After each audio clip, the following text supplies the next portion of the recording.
Hello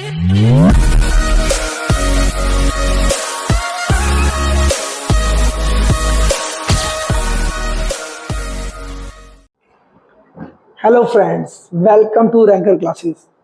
आज की video में मैं आप लोगों को कवर करूंगा हमारा इकोनॉमिक्स का सीयूईटी का कंप्लीट सिलेबस।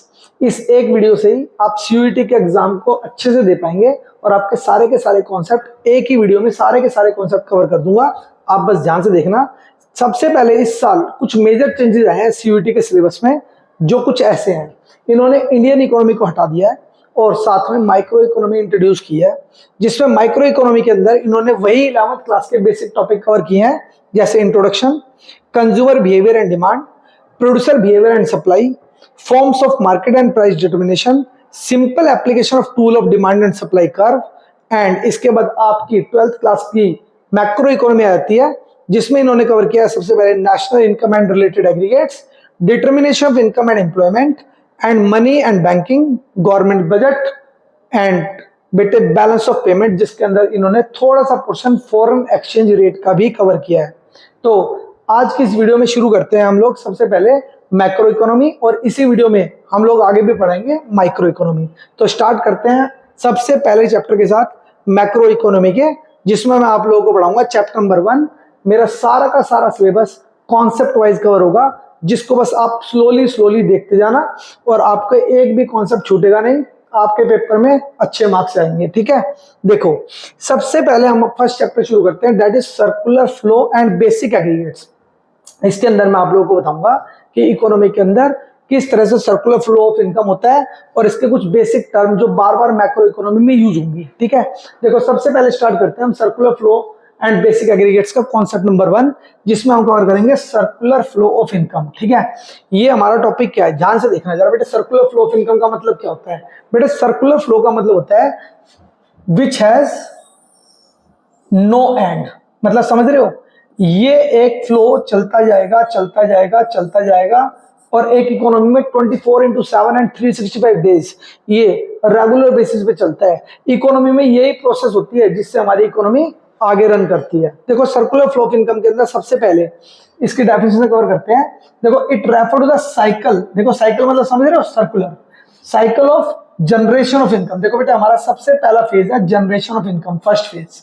इसके बाद in the process of production then it is distributed, यानी कि बेसिकली ये डिस्ट्रीब्यूशन फेज में चला जाएगा और ये सारा का सारा पैसा फैक्टर ऑफ प्रोडक्शन के बीच में बढ़ जाएगा, जो कि प्रोड्यूसर ने एज ए बेसिकली इनकम के रूप में दिया है किसको?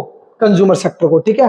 एंड फाइनली कंज्यूमर जो है इस पैसे को यूज करता है और सारा का सारा पैसा हाउस होल्ड सेक्टर से प्रोड्यूसर सेक्टर के पास चला जाता है in the form of consumption expenditure. देखो, अगर इस बात को समझा जाए तो कुछ ऐसा कुछ है, ध्यान से देखना। देखो बेटे, सर्कुलर फ्लो ऑफ इनकम के अंदर बेसिकली 3 फेज होते हैं। पहला फेज होता है प्रोडक्शन फेज, दूसरा होता है इनकम फेज एंड तीसरा होता है एक्सपेंडिचर फेज। देखो, सारे के सारे फैक्टर्स किसके पास होते हैं? कंज्यूमर सेक्टर के पास। और कंज्यूमर सेक्टर इन फैक्टर्स को किसको देता है? प्रोड्यूसर सेक्टर को, for the purpose of production. जैसे ही प्रोड्यूसर सेक्टर इनको यूज करता है और प्रोडक्शन करता है, तो इसके बदले में प्रोड्यूसर जो है कंज्यूमर को देता है इनकम। इसे बोलते हैं वैसे सबसे पहले इनकम फेज। तो देखो, प्रोडक्शन हुई, अरे प्रोडक्शन सबसे पहले किसको दी गई? प्रोडक्शन किसको दी गई? प्रोडक्शन करने का इनकम दी गई किसको? कंज्यूमर सेक्टर को, ठीक है। अब कंज्यूमर सेक्टर क्या करेगा? इसी इनकम को ट्रांसफर कर देगा एज ए कंजम्पशन एक्सपेंडिचर, और ये पैसा घूम के दोबारा से आ जाएगा किसके पास? प्रोड्यूसर के पास। बेटे, यही सर्कुलर फ्लो बार बार इकोनॉमी में चलता रहता है, ठीक है। इसके बाद हम इसका कॉन्सेप्ट नंबर 2 कवर करेंगे, that is type of circular flow. Circular flow के कितने प्रकार होते हैं, कितने टाइप से हम इसे सेग्रीगेट करते हैं। देखो, सबसे पहले हम बात करते हैं इसके टाइप्स की। तो देखो, इसका सबसे पहला टाइप है रियल फ्लो। रियल फ्लो, इसका एक दूसरा नाम भी है फिजिकल फ्लो। बेटे, एमसीक्यूज में आने के चांसेस हैं, आपको बहुत आराम से सीखते चलना है, ठीक है। देखो, it refer to the flow of factor services from household to firm. देखो, हाउस होल्ड ने फर्म को क्या दिया? Factor services. And corresponding flow of goods and services from firm to household, और फर्म ने household को क्या दिया? Goods and services. देखो, ध्यान से देखो, मान लो ये हाउस होल्ड सेक्टर है, ठीक है, और ये है प्रोड्यूसर सेक्टर, ठीक है। देखो हाउस होल्ड सेक्टर प्रोड्यूसर को क्या दे रहा है, नॉन मॉनेटरी टर्म में factors, factors that is land, labour, capital and entrepreneurship. अब producer sector household sector को इसके बदले में क्या दे रहा है, गुड्स एंड सर्विसेज। देखो ये सारे के सारे फ्लो नॉन मॉनेटरी फ्लो है, ठीक है, सारे के सारे फ्लो नॉन मॉनेटरी फ्लो है, इसीलिए इसको रियल फ्लो या फिजिकल फ्लो के नाम से भी जाना जाता है, ठीक है। और अगर इसी फ्लो के अंदर मनी को कंसिडर कर लिया, मनी आ जाए, फॉर एग्जांपल देखो जरा ध्यान से देखना, ये रहा हमारा मॉनेटरी फ्लो। बेटे अब हम यहां पर मनी को लेके आएंगे, ध्यान से देखो, मनी को लाते ही क्या होगा, ये producer sector household sector को देगा इस फैक्टर्स के बदले में पेमेंट, जैसे लैंड के बदले में रेंट, लेबर के बदले में वेजेस, कैपिटल के बदले में इंटरेस्ट एंड एंटरप्रेन्योरशिप के बदले में profit. These are the factor payments, ठीक है। और हाउस होल्ड सेक्टर क्या देगा, household sector in goods and service के बदले में क्या देगा, मनी देगा, payment for goods and services, ठीक है। देखो it refer to the flow of factor payments from firm to household. देखा फैक्टर पेमेंट आई फर्म से हाउस होल्ड की तरफ for their factor services and corresponding flow of consumption expenditure from household to firm, ठीक है। इस तरह से हमारे दो फ्लो कवर करता हूं मैं इसमें, जो होता है पहला एक रियल फ्लो जिसको हम फिजिकल फ्लो भी बोलते हैं, और monetary flow that is nominal flow, ठीक है। इसके बाद हम चलते हैं थोड़ा सा और आगे। बेटे हमारा कॉन्सेप्ट नंबर 3, बेटे सारा का सारा टॉपिक जो है ना सब कॉन्सेप्ट वाइज कवर हो जाएगा, बस आप ध्यान से देखते जाओ। देखो सबसे पहले हम बात करते हैं थर्ड कॉन्सेप्ट की, स्टॉक एंड फ्लो, ठीक है। इसके अंदर मैं आपको पढ़ाऊंगा स्टॉक और फ्लो में क्या डिफरेंस होता है। देखो स्टॉक कोई भी वो वेरिएबल होता है जिसको एक पर्टिकुलर पॉइंट पे मेजर कर सकते हैं, एक पॉइंट पे, ठीक है। और फ्लो होता है बेटे कोई भी ऐसा वेरिएबल जिसको एक पॉइंट पे नहीं एक पीरियड में मेजर किया जा सकता है। जैसे कि सुनो हमारी मंथली इनकम, मंथली मतलब मंथ एक पीरियड है, ठीक है। लेकिन हमारे घर में रखे हुए मान लो चेयर्स, मेरे पास चेयर्स रखी हुई है, यहाँ पर जितनी चेयर्स रखी हैं उस चेयर को बोलेंगे स्टॉक, ठीक है। और फ्लो क्या होगा, फ्लो होगा बेसिकली जो मंथली इनकम हुई, या फिर आपका bank balance, bank balance is example of stock, ठीक है। लेकिन अगर हम बात करें नेशनल वेल्थ, देश की वेल्थ, वेल्थ होगी स्टॉक, लेकिन national income is a flow. तो आपको ध्यान रखना है, देखो स्टॉक होता है it refer to the variable which is measured at a particular point of time, and flow होता है it refer to the variable which is measured at a particular period of time, ठीक है। देखो कुछ example भी है, it refer to the amount of unsold stock at a particular point of time and it refer to the complete study stock over a period of time, ठीक है। Number 2, measure at a particular point of time and it is measured at a particular period of time। इससे आगे चलते हैं, थोड़े से और difference भी है। देखो it is a static concept, इसमें चेंज नहीं आता, ये फिक्स होता है। It is a dynamic concept, बार बार बदलने वाला, ठीक है। It is non time dimensional, देखो एक पॉइंट पे मेजर होता है इसलिए टाइम डायमेंशनल नहीं है, लेकिन ये एक पीरियड में मेजर होता है इसलिए इसे हम टाइम डायमेंशनल भी बोलते हैं। एग्जाम्पल में national wealth and national income. इससे आगे चलते बेटे हमारा कॉन्सेप्ट नंबर 4 है मीनिंग ऑफ डोमेस्टिक टेरिटरी। अब एक देश की डोमेस्टिक टेरिटरी क्या होती है, देखो डोमेस्टिक टेरिटरी बेसिकली होती है political frontier of a country. Sir मतलब बेटे जिसको हम लोग LOC लाइन ऑफ कंट्रोल बोलते हैं, इसे बोलते हैं पॉलिटिकल फ्रंटियर, ठीक है। पॉलिटिकल फ्रंटियर के अलावा भी इकोनॉमिक्स में डोमेस्टिक टेरिटरी का मीनिंग होता है जिसमें कुछ चीजें और कवर होती हैं। देखो देखो ध्यान से देखना, domestic territory means the political frontier और बॉर्डर ऑफ ए कंट्री, ठीक है। देखो बॉर्डर आ गए। Number 2, ships and aircraft. बेटे शिप और एयरक्राफ्ट जिस देश से बिलोंग करते हैं वो उसी देश की डोमेस्टिक टेरिटरी में कवर होते हैं, चाहे वो चल कहीं भी रहे हो। फॉर एग्जांपल अगर एयर इंडिया की फ्लाइट जो है वो कनाडा और दुबई के बीच में चल रही है तो वो कंसिडर की जाती है डोमेस्टिक टेरिटरी ऑफ इंडिया, ठीक है। फिर एम्बेसी, काउंसलेट्स, मिलिट्री एस्टेब्लिशमेंट और of a country located abroad, ठीक है। किसी भी कंट्री की जो एम्बेसी है, काउंसलेट्स हैं या फिर मिलिट्री एस्टेब्लिशमेंट्स हैं, ये सारी की सारी उसी देश की डोमेस्टिक टेरिटरी में आती है जिस देश से बिलोंग करते हैं। For example American embassy India में तो वो अमेरिका कहलाएगी, वो अमेरिका की डोमेस्टिक टेरिटरी में कवर होगी, ठीक है। इसके बाद हमारा लास्ट पॉइंट फिशिंग वेसल्स, ठीक है। Oil rigs, natural gas resources जितने भी रिग्स हैं, ठीक है, ये जहां पर भी इंटरनेशनल वाटर में है कहीं पर भी ये उसी देश की डोमेस्टिक टेरिटरी में कवर होंगे जिस देश से बिलोंग करते हैं, ठीक है। इसके बाद देखो जरा एक बड़ा इंपॉर्टेंट नोट है, domestic territory does not include, domestic territory में क्या क्या नहीं आएगा। देखो first international organization like UNO और डब्ल्यूएचओ, कोई भी इंटरनेशनल ऑर्गेनाइजेशन चाहे वो किसी भी कंट्री में हो, वो कभी भी उस देश की डोमेस्टिक टेरिटरी कंसीडर नहीं की जाती है। ठीक है, इससे आगे चलते हैं हम हमारे कॉन्सेप्ट नंबर 5 पे। हाँ, सारी की सारी बुक कॉन्सेप्ट में ही है, आप बस ध्यान से देखते चलो। देखो, सबसे पहले फिफ्थ कॉन्सेप्ट देखूंगा, नॉर्मल रेजिडेंट। एक कंट्री का नॉर्मल रेजिडेंट कौन होता है? देखो, अगर मैं बात करूं एक कंट्री के नॉर्मल रेजिडेंट की, तो सिंपल सी बात है, नॉर्मल रेजिडेंट होने के लिए दो कंडीशन होनी जरूरी है। फर्स्ट, एक तो जो पर्सन है उसका रिजाइड उसी कंट्री में होना चाहिए, और कंडीशन नंबर 2, उसका इकोनॉमिक इंटरेस्ट भी उसी कंट्री में होना चाहिए, और वो रिजाइड मोर देन 1 ईयर होना चाहिए। ठीक है, देखो, a normal resident of a country refer to an individual और an institution who ordinary reside in a country for a period more than 1 year. ठीक है, जैसे हम लोग हैं, हम इंडिया के अंदर रहते हैं और इंडिया में ही है शुरू से, कहीं बाहर नहीं गए। ठीक है, दूसरा, हम इंडिया में ही अपने इकोनॉमिक इंटरेस्ट लगाते हैं, हम सारा का सारा पैसा जो कमाते हैं वो इंडिया में कमाते हैं, तो हम नॉर्मल रेजिडेंट कहाँ के हो जाएंगे? इंडिया के। ठीक है, क्लियर है? इसी तरह कोई भी व्यक्ति किसी भी देश का नॉर्मल रेजिडेंट हो सकता है अगर वो दोनों कंडीशन पूरी करे।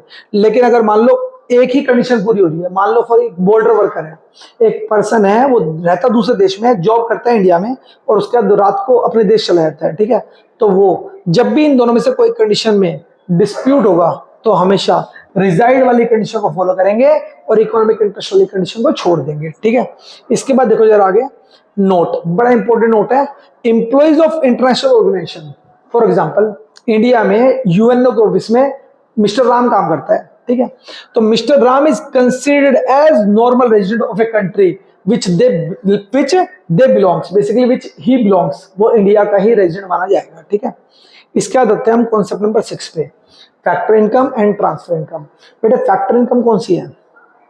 जो बायलेटरल है, यूनिलेटरल नहीं, बायलेटरल, यानी कि जिसमें लेना और देना दोनों हो। फॉर एग्जाम्पल, मान लो मैंने किसी के यहाँ जॉब की, उसने मुझे सैलरी दी। मान लो मैंने किसी को मकान दिया रेंट पे रहने के लिए, उसने मुझे उसका रेंट दिया। तो बेसिकली फैक्टर्स के बदले में जो इनकम आती है उन्हें बोलते हैं फैक्टर इनकम। इनके पीछे कॉन्सेप्ट होता है अर्न एंड रिसीव। लेकिन ट्रांसफर इनकम होती है बेटे जो ओनली रिसीव होती है और वन साइडेड होती है, बेसिकली यूनिलेटरल होती है, लाइक गिफ्ट, ग्रांट, आप सबकी पॉकेट मनी, ये सब क्या है? Transfer income. नेशनल इनकम के अंदर फैक्टर इनकम को जोड़ा जाता है, पर ट्रांसफर इनकम को कंसिडर नहीं किया जाता है। ठीक है, इसके बाद चलते हैं हम अगले कॉन्सेप्ट पे, that is concept number 7, goods.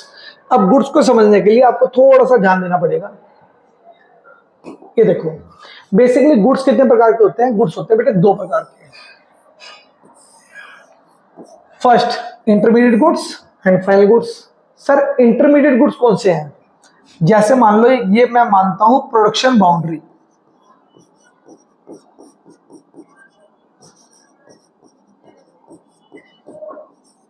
अगर कोई गुड्स ने अभी तक प्रोडक्शन बाउंड्री क्रॉस नहीं की है, यानी कि अभी उसके अंदर वैल्यू एडिशन होना पॉसिबल है, तो उसे बोलेंगे इंटरमीडिएट गुड्स। फॉर एग्जांपल, मैंने कोई सामान परचेज किया आगे बेचने के लिए, तो मैं उसमें प्रॉफिट जोड़ सकता हूं ना, तो तब तक जब तक मैं उसे यूज नहीं कर रहा हूं, उसे बेच रहा हूं, रीसेल कर रहा हूं, वो कंसिडर किया जाएगा इंटरमीडिएट गुड्स। ठीक है, इसके बाद हम बात करते हैं फाइनल गुड्स की।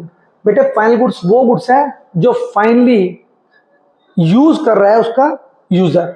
अब यूजर 2 प्रकार के हो सकते हैं, या तो हो सकता है कंज्यूमर, या हो सकता है प्रोड्यूसर। जैसे कि मेरी बात सुनो, आप सबके घर में लगा AC, that is final consumer goods, क्योंकि आप उसे कंज्यूम कर रहे हो, यूज कर रहे हो। ठीक है, लेकिन मेरे इस इंस्टीट्यूट में लगा AC, it is a producer goods, क्योंकि मेरे को ये अर्निंग में हेल्प कर रहा है। ठीक है, इसके बाद हम देखते हैं थोड़ा सा और आगे, इसको और आगे समझते हैं।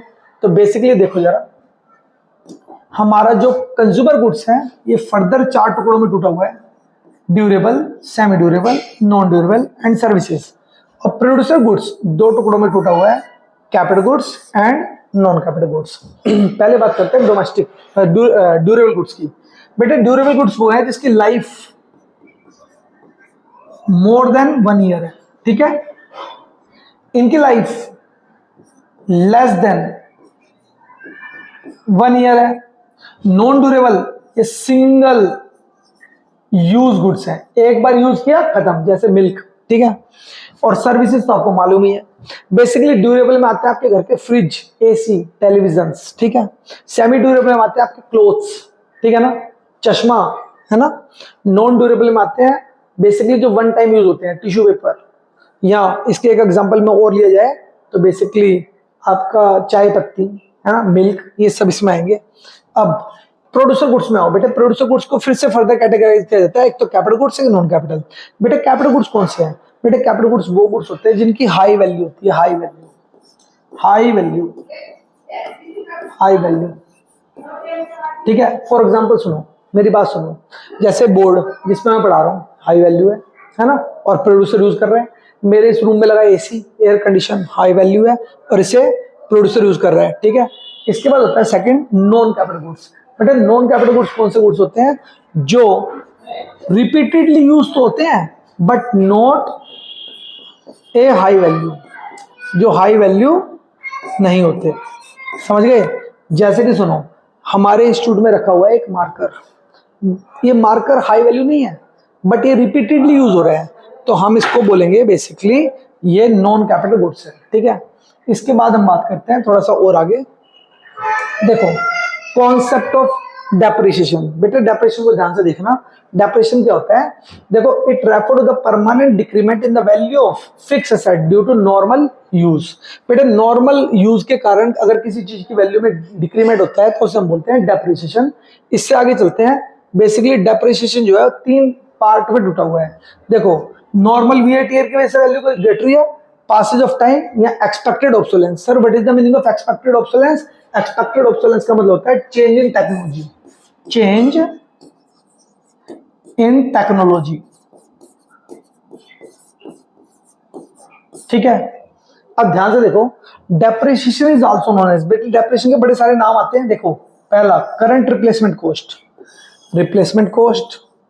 इसके बाद कैपिटल कंजम्पशन अलाउंस, ठीक है, and consumption of fix capital, ठीक है। ये सब बहुत सारे नाम है जो आप लोगों ने जब नेशनल इनकम का चैप्टर पढ़ा था तो उसके अंदर ये सब कवर भी हुए थे, ठीक है। इससे आगे चलते हैं थोड़ा सा और। ये बेसिक टर्म्स है बेटे, बेसिक टर्म बार बार यूज होती है हमारी इकोनॉमिक्स में। इसके बाद हम आते हैं हमारे पास 9 term, that is net indirect tax. अब नेट इनडायरेक्ट टैक्स क्या है? पहले इनडायरेक्ट टैक्स क्या होता है सुनो। इनडायरेक्ट टैक्स वो टैक्सेस होते हैं जिसका बर्डन शिफ्टेबल होता है, लाइक जीएसटी, एंटरटेनमेंट टैक्स, ठीक है। और जिनका बर्डन शिफ्टेबल नहीं होता है वो होते हैं डायरेक्ट टैक्स, ठीक है। अब इनडायरेक्ट टैक्स को एक्सप्लेन करते हैं। नेट इनडायरेक्ट टैक्स होता है इनडायरेक्ट टैक्स माइनस सब्सिडीज। याद रखना, इनडायरेक्ट टैक्स में से जैसे ही सब्सिडी माइनस करेंगे नेट इनडायरेक्ट टैक्स निकल के आ जाएगा। इसका कॉन्सेप्ट नंबर 10 है net factor income from abroad. बेटे ये वो इनकम है जो एक देश के डोमेस्टिक टेरिटरी में रहकर जो नॉर्मल रेजिडेंट कमाते हैं उसे बोलते हैं डोमेस्टिक इनकम।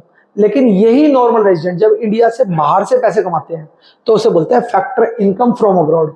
और जो बाहर वाले हमारे देश से पैसे कमा के लेके जाते हैं उन्हें बोलते हैं फैक्टर इनकम टू अब्रॉड। अगर मैं फैक्टर इनकम फ्रॉम अब्रॉड में से माइनस कर दूं फैक्टर इनकम टू अब्रॉड तो हमारे पास बच के आएगा net factor income from abroad. देखो कैसे है, factor income received from abroad minus factor income paid to abroad is considered as net factor income from abroad, ठीक है। देखो it is the difference between factor income received from rest of the world and factor income paid to rest of the world. ध्यान रखना NFIA can be positive. ये positive कब होगी? जब received ज्यादा हो जाए पेड से। नेगेटिव कब होगी? जब रिसीव्ड कम हो जाए पेड से। और जीरो कब होगी? जब रिसीव्ड और पेड दोनों एक दूसरे के बराबर हो जाए, ठीक है। ये लो जी, इसी के साथ हम लोगों ने फर्स्ट चैप्टर कवर किया। इसके बाद मैं आप लोगों को चैप्टर नंबर 2 पढ़ाऊंगा जिसमें हम कवर करेंगे मेजरमेंट ऑफ नेशनल इनकम। अब जरा ध्यान से देखना, ये छोटे छोटे कॉन्सेप्ट है पर बहुत इंपॉर्टेंट है, इसको हम आराम से सीखेंगे। देखो सबसे पहला concept, sir what is the meaning of national income? बेटा नेशनल इनकम सुनो क्या है। नेशनल इनकम क्या है? एक फैक्टर इनकम है, पहला काम की बात, फर्स्ट काम की बात। अर्न की जाती है, बिल्कुल सही, नॉर्मल रेजिडेंट के थ्रू, दूसरे काम की बात। As a reward of their productive services, तीसरी काम की बात। इन द गिवन ईयर, एक गिवन ईयर में, ये चौथे काम की बात। अगर सीधे सीधे बोला जाए तो नेशनल इनकम वो इनकम है जो एक देश की डोमेस्टिक टेरिटरी में रहते हुए एक व्यक्ति अर्न कर रहा होता है। वो नॉर्मल रेजिडेंट होना चाहिए और वो जो डोमेस्टिक टेरिटरी में कमाता है वो तो आएगा ही आएगा, और जो वो इंडिया से बाहर से कमाता है वो भी इसके अंदर कंसिडर किया जाएगा।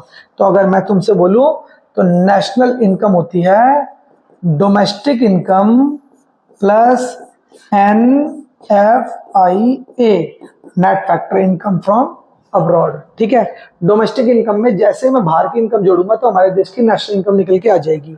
ठीक है, इससे आगे चलते हैं। मीनिंग जानने के बाद ये हमारा concept number 2, methods for calculating national income. National income निकालने के कुछ तरीके हैं, ध्यान से देखो। हमारा पहला तरीका होता है इनकम मेथड, सेकंड होता है एक्सपेंडिचर मेथड एंड थर्ड होता है वैल्यू एडिड मेथड। ठीक है, वैल्यू एडिशन मेथड।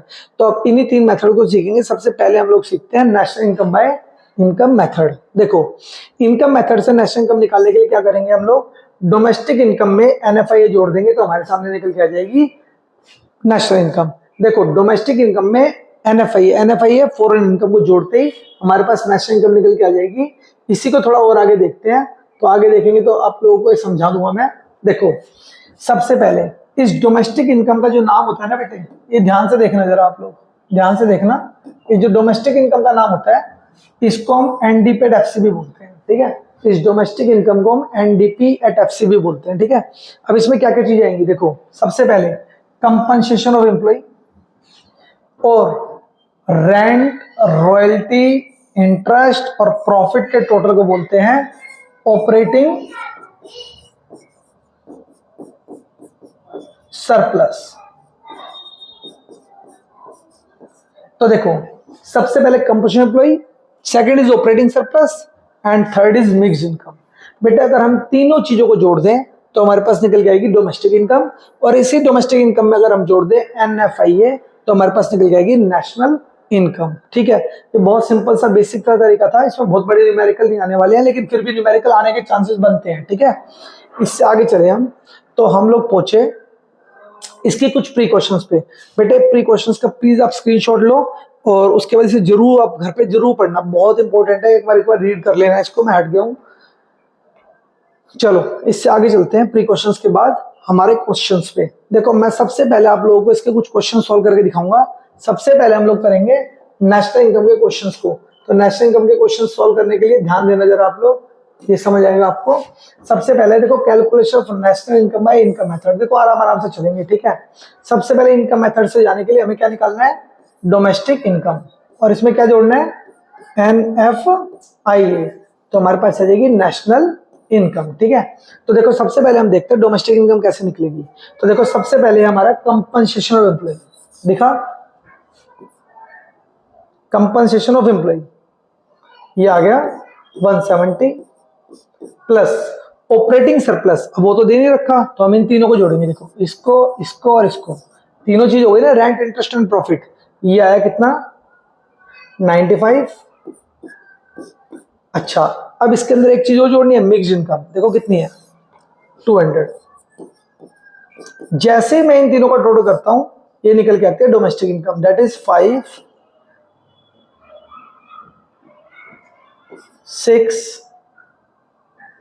465। अब इस 465 में जोड़ दो NFIA, net factor income from abroad. देखो, factor income received from abroad minus factor income paid to abroad, यानी कि -5। तो ये -5 इसके अंदर जैसे ही मैंने ऐड किया, हमारे पास नेशनल इनकम निकल जाएगी 460। बेटे, यही था नेशनल इनकम निकालने का तरीका। इसके बाद हम चलते हैं थोड़ा सा और आगे। देखो, एक दो न्यूमेरिकल और देखेंगे, तो जब न्यूमेरिकल हो जाएंगे तो हमारे को चीजें समझ भी आएंगी। देखो, इसके अंदर हमें फिर से क्या निकालनी है, नेशनल इनकम निकालनी है। ठीक है, अब की बार मैं थोड़ा कैलकुलेटर की हेल्प लूंगा जल्दी कैलकुलेशन करने के लिए। तो देखो, सबसे पहले हम क्या करेंगे, कंपनसेशन ऑफ एम्प्लॉय निकालेंगे। देखो, 13300, फिर करेंगे इसमें ऑपरेटिंग सरप्लस, दैट इज ये रहा 5000, और फिर प्लस करेंगे इसमें मिक्स्ड इनकम। ढूंढो मिक्स्ड इनकम, देखो ये 16100। इन तीनों को जोड़ते निकल के आ जाएगी डोमेस्टिक इनकम। देखो कितनी आई, 34,400, और बस इसके अंदर जोड़ दो NFIA, net factor income from abroad. देखो कितना net factor income from abroad, ये रहा, कोई दिख रहा, 300। ठीक है, ये ऐड करते ही हमारे पास आ गई नेशनल इनकम 347 00। उम्मीद है यहाँ तक आपको बढ़िया से समझ आया होगा। ठीक है, आगे देखते हैं। ये लो, अब कभी कभी हमारे सामने एक प्रॉब्लम आती है कि पेपर में नेशनल इनकम निकालना ही नहीं आता है ना, तो उस वक्त हमें कभी कभी कन्वर्जन रूल्स की जरूरत पड़ेगी। देखो ये क्वेश्चन मैं आपको कराऊंगा कन्वर्जन रूल सिखाने के बाद। देखो ये रहे हमारे कन्वर्जन रूल। बेटा आपको थोड़े से ध्यान देने हैं कन्वर्जन रूल क्या होते हैं। सुनो, अगर मुझे कभी भी ग्रॉस से नेट पे कन्वर्ट करना हो, ठीक है, दिख रहा है आपको, तो मैं हमेशा डेप्रिसिएशन को माइनस करूंगा। ठीक है, और अगर नेट से ग्रॉस पे जाना हो तो डेप्रिसिएशन प्लस हो जाएगा। इसी तरह अगर मान लो मुझे डोमेस्टिक से नेशनल पे जाना है तो मैं एनएफआई प्लस करूंगा, और नेशनल से डोमेस्टिक पे जाने के लिए एनएफआई माइनस होगा।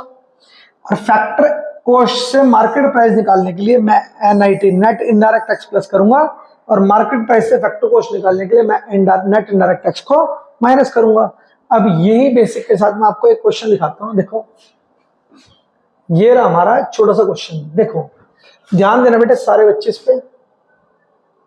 देखो इस क्वेश्चन में हमें निकालना था, बेसिकली क्या निकालना है, देखो calculate gross domestic product at factor cost. ठीक है, हमें निकालना है जीडीपी एट एमपी। ठीक है, अब मेरे पास जो जो चीज दे रखी है मैं सबसे पहले पूछूंगा NDP at FCP. NDP at FC जिसे हम डोमेस्टिक इनकम भी बोलते हैं, वो कैसे निकलेगी। एन देखो सबसे पहले हम देखेंगे कंपनसेशन ऑफ एम्प्लॉय। देखो दिख रहा है, ये रहा एक तो, और एक ये रहा, ये आ गया 200। फिर प्लस करेंगे ऑपरेटिंग सरप्लस, रेंट, इंटरेस्ट और प्रॉफिट 55, और फिर प्लस करेंगे मिक्स्ड इनकम, वो है ही नहीं, तो आ गया 255। अब इस पे लगाएंगे हम कन्वर्जन रूल। तो एन से जी पे जाने के लिए ऐड करेंगे डेप्रिसिएशन, डी से डी है, पी से पी है, एट से एट है, एफसी से एमपी पे जाने के लिए प्लस करेंगे एनआईटी नेट इनडायरेक्ट टैक्स। तो देखो ढूंढो डेप्रिसिएशन, ये रहा 34, और लास्ट नेट इनडायरेक्ट टैक्स देखो ये रहा 38। इन दोनों को ऐड करते ही हमारे सामने इसके आंसर आ जाएंगे, दैट इज 255 प्लस 34 प्लस 38, ये आया 327। बट मुश्किल नहीं था, आप बस ध्यान से देखोगे तो आपको चीजें समझ आएंगी। ठीक है, इससे आगे चलते हैं थोड़ा सा और। देखो जरा,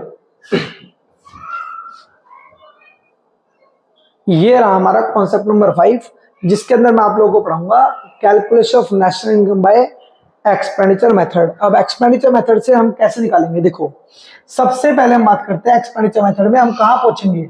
रूल देखो, रूल क्या है इसका, देखो सबसे पहले हम निकालेंगे जीडीपी एट एमपी। सर ऐसा क्यों, देखो कोई भी व्यक्ति जब एक्सपेंडिचर करता है कोई भी चीज, जैसे मान लो मैंने एक कैलकुलेटर परचेज किया, ठीक है, अब ये कैलकुलेटर मुझे क्या कॉस्ट प्राइस पे मिलेगा या मार्केट प्राइस पे, मार्केट प्राइस पे।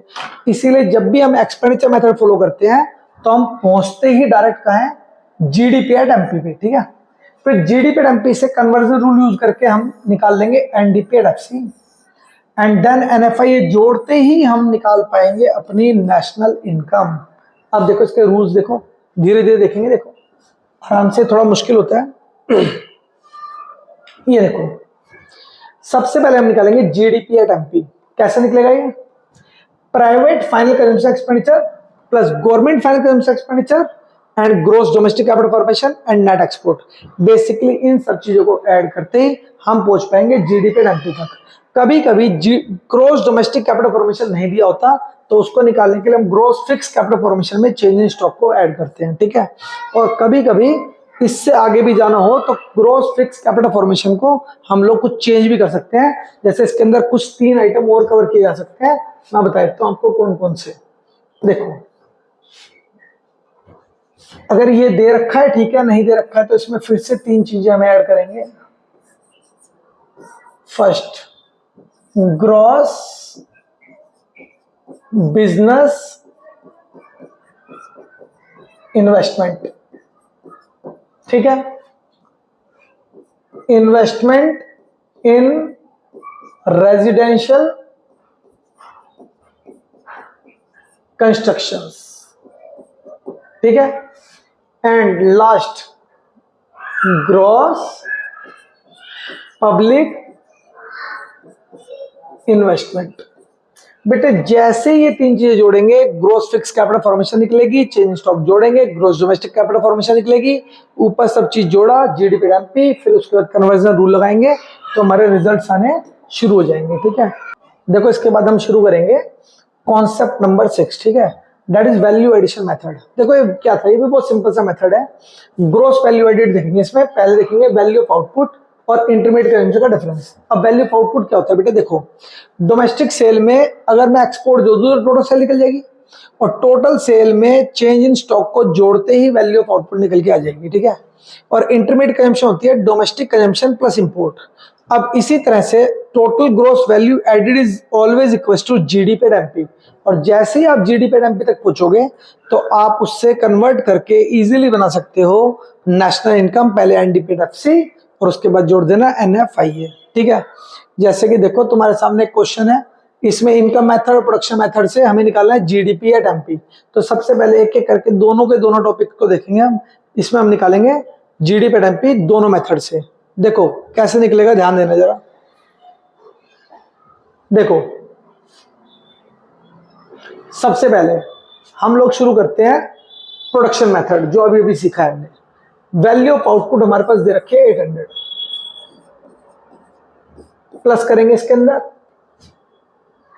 प्लस नहीं माइनस, वैल्यू ऑफ आउटपुट से माइनस करेंगे इंटरमीडिएट कंजम्पशन। इंटरमीडिएट कंजम्पशन कितनी है, गुड्स की 300 और इंटरमीडिएट कंजम्पशन है सर्विस की 100, यानी कि टोटल 400। तो ये आ गया 400, ये निकल के आ गई ग्रोस वैल्यू एडिड। और कुछ और दे नहीं रखा है तो हम इसी को इक्वल ले लेंगे GDP at MP, GDP at MP, ठीक है। अगर इसी को हमें इनकम मेथड से निकालना हो तो हम कैसे निकालेंगे, देखो सबसे पहले wages and salary 200 plus social security contribution by employer 30 plus इसके साथ हम जोड़ेंगे मिक्स्ड इनकम 80, फिर इसमें हम प्लस करेंगे बेसिकली ऑपरेटिंग सरप्लस 40। इसको टोटल करते ही हमारे पास आ जाएगा basically NDP at FC 200 plus 30 plus 80 plus 40 350। अब इससे हमें जाना है जीडीपी एट एमपी तक। तो एन से जी पे जाने के लिए ऐड करेंगे डेप्रिसिएशन, एफसी से एमपी जाने के लिए ऐड करेंगे एनआईटी, नेट इनडायरेक्ट टैक्स। तो देखो डेप्रिसिएशन ढूंढो, इसके अंदर कितना है, डेप्रिसिएशन 20 और नेट इनडायरेक्ट टैक्स भी ढूंढो। इनडायरेक्ट टैक्स सब्सिडी है नहीं तो नेट इनडायरेक्ट टैक्स भी यही आएगा।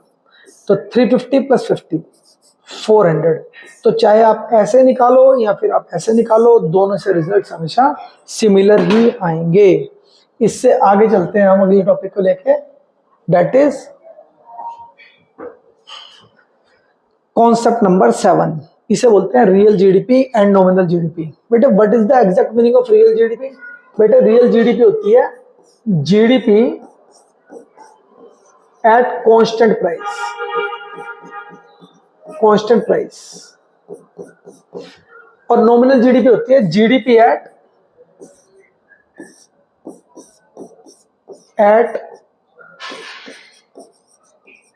Current market price. बेटे दोनों में क्या फर्क है?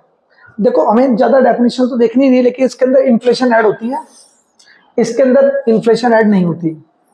अगर मैं ट्रू पिक्चर की बात करूं जो हमें रियल रिजल्ट देती है, that is real GDP, not the nominal GDP. अब हमें ना पेपर में इसका कन्वर्जन आने वाला है, वो होता है nominal GDP equal to real GDP into index factor divided by 100। बेटे ये फॉर्मूला आपके एमसीक्यूज के लिए बहुत काम आएगा, आप लोगों को इसे सीख के चलना है, इसे नोट भी कर लेना। इससे आगे चलते हैं हम लोग अगले कॉन्सेप्ट पे, that is chapter number 3, money and banking. बहुत बहुत इजी सा टॉपिक, आप लोगों को बहुत ध्यान से देखना है, सारा का सारा आपके कॉन्सेप्ट से इनमें कवर कर लूंगा मैं। सबसे पहले हम बात करते हैं मनी की। What is money?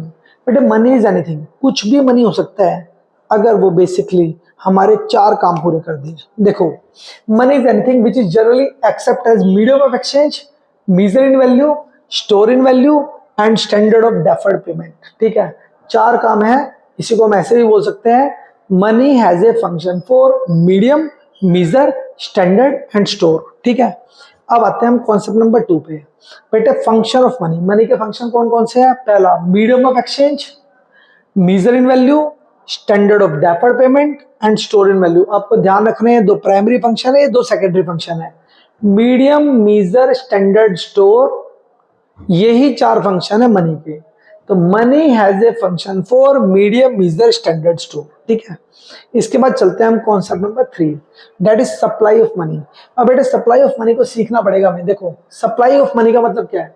बेटे वो टोटल वॉल्यूम ऑफ मनी है जो जनरल पब्लिक, एक कंट्री की जनरल पब्लिक के पास होती है। ठीक है, अब ध्यान से सुनना। देखो, it is A total volume of money held by the public at a particular point of time. Point मतलब स्टॉक है ना, सुनो स्टॉक है, किसी को जिस भी चीज को हम पॉइंट में मेजर कर सके वो स्टॉक है। ठीक है, अब काम की बात, सर मनी सप्लाई तो समझ आ गई, बट मनी का सप्लायर कौन है?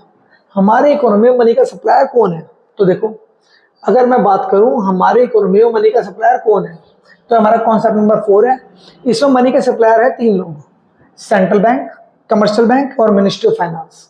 बेटे ये सेंट्रल बैंक और कमर्शियल बैंक है ना, ये इकोनॉमी को नोट्स देते हैं, नोट्स, एक्सेप्ट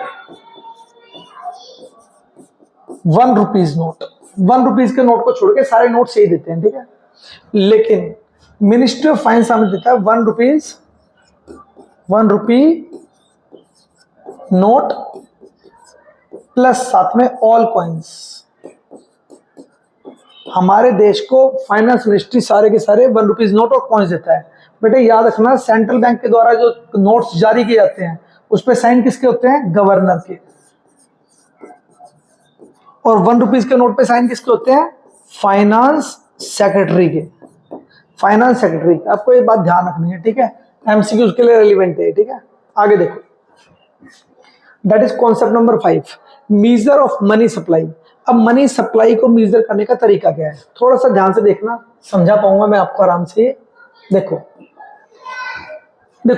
सबसे पहले देखो मनी सप्लाई को नापे कैसे। तो 1914 से पहले आरबीआई ने कोई भी ऐसे रूल्स नहीं दिए थे, तो कॉमन रूल्स चलते थे। लेकिन 1914 के बाद हमारे आरबीआई ने इसकी ब्रॉडर डेफिनेशन दी, जिसमें इन्होंने मेजरमेंट करने के कुछ मेथड्स निकाले, M1, M2, M3, M4। सबसे पहले हम M1 पढ़ेंगे। ठीक है, M1 के अंदर क्या क्या आएगा ध्यान से देखो। Currency notes and coins with public, जो भी लोगों के पास, पब्लिक के पास करेंसी कॉइन पड़े हैं वो सारे। Demand deposit with all commercial banks और कोऑपरेटिव बैंक्स, हमारे जो भी डिमांड डिपॉजिट, फिक्स डिपॉजिट नहीं, जो हमने सेविंग अकाउंट में पैसे डाल रखे हैं, करंट अकाउंट में डाल रखे हैं, वो आएंगे इसमें। ठीक है, और तीसरा है other deposit with RBI. RBI के पास जो अदर डिपॉजिट पड़े हैं वो सारे। तो इन तीनों को टोटल करेंगे तो हमारे पास बन के आ जाएगा basically M1 equal to C, मतलब currency and coin held with public, DD मतलब demand deposit with commercial banks, and OD मतलब other deposit with central bank. ठीक है, इसके बाद हम बात करते हैं M2, ये हमारा सेकंड मेजर आया। इसमें हमने क्या किया, M1 के अंदर एक चीज और प्लस कर दी, जो पैसे हमारे पोस्ट ऑफिस में रखे हुए हैं वो भी इसमें जोड़ दिए। ठीक है, फिर आए हम M3 पे। M3 में क्या किया, M1 तो है ही, लेकिन अब की बार एफडीज, जो हमने बैंकों में एफडी करा रखे हैं, वो भी जोड़ दी। लेकिन इसमें गलती हो गई कि इसके अंदर पोस्ट ऑफिस वाला पैसा नहीं लिया, इसीलिए हमें फिर M4 पे आना पड़ा, जिसमें M3 तो लिया ही लिया, साथ में total deposit with post office को भी कंसीडर किया गया। यहीं पे हमारे M1, M2, M3, M4 खत्म होते हैं। ठीक है, फिर हम बात करते हैं हाई पावर्ड मनी। इसको बस सिर्फ समझ के रखना, हाई पावर्ड मनी क्या होती है। बेटे ध्यान रखना, इसके अंदर 2 चीजें आती हैं, currency held by the public and cash reserve with bank, यानी कि जितने लोगों के पास पैसे पड़े हैं वो, और बैंकों के अंदर जितना भी कैश में रिजर्व पड़ा हुआ है वो सबका टोटल। इसके बाद आते हैं हम कॉन्सेप्ट नंबर 6 पे, that is type of money. अब ध्यान से देखना, एक एक करके हम देखेंगे छोटे छोटे टाइप। सबसे पहले फिएट मनी। बेटे फिएट मनी कौन सी मनी है? जो परमिटेड बाय गवर्नमेंट है, समझ गए ना। अगर गवर्नमेंट ने एक कागज के टुकड़े को बोल दिया मनी है तो that is considered as fiat money, ठीक है। Number 2 credit money. अब क्रेडिट मनी कौन सी होती है? जिसका printed price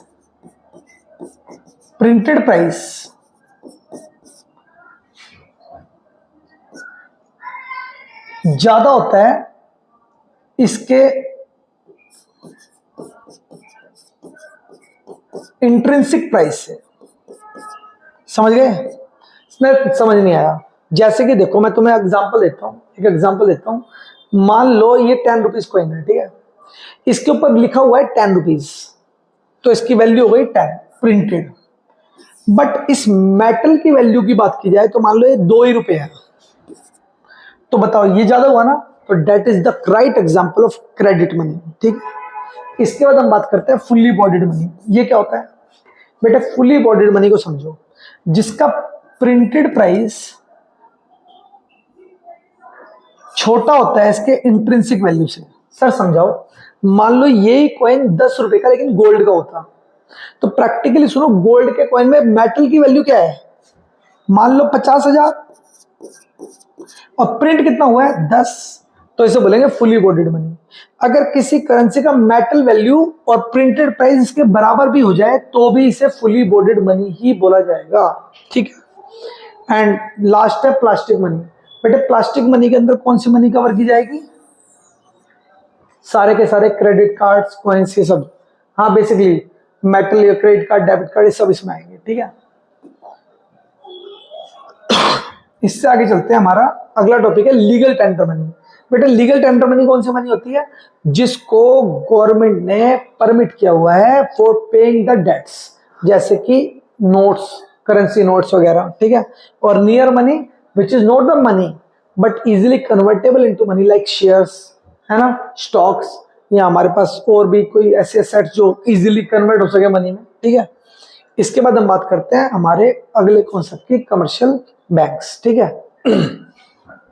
sir what is the meaning of commercial bank? बेटे कमर्शियल बैंक वो इंस्टीट्यूशंस हैं जो बेसिकली 3 काम करते हैं और with the motive of profit earning, accepting deposit, granting loan and making investments. देखो पढ़ते हैं इन्हीं बात को, ध्यान से देखना। कमर्शियल बैंक देखो, it is a institution which perform the function of accepting deposit, granting loan and making investment with the aim of earning profit. आई समझ में? अब कमर्शियल बैंक्स के फंक्शंस कौन कौन से हैं? तो देखो एक्सेप्टिंग डिपॉजिट, पहला काम, बैंक अपने पास पैसे सबमिट करता है, ठीक है। जैसे 3 तरह के अकाउंट होते हैं। एक होता है करंट अकाउंट। करंट अकाउंट मतलब जिसके अंदर आपको अनलिमिटेड नंबर ऑफ ट्रांजेक्शन मिलती है लेकिन ब्याज नहीं मिलता। सेकंड है सेविंग अकाउंट, इसमें थोड़ा सा अमाउंट ब्याज मिलता है लेकिन नंबर ऑफ ट्रांजेक्शन लिमिटेड होती है। एंड इसके बाद हमारे पास थर्ड अकाउंट है फिक्स डिपॉजिट, इसके अंदर ह्यूज अमाउंट ऑफ इंटरेस्ट होता है लेकिन नंबर ऑफ ट्रांजेक्शन सिंगल होती है, सिंगल, ठीक है।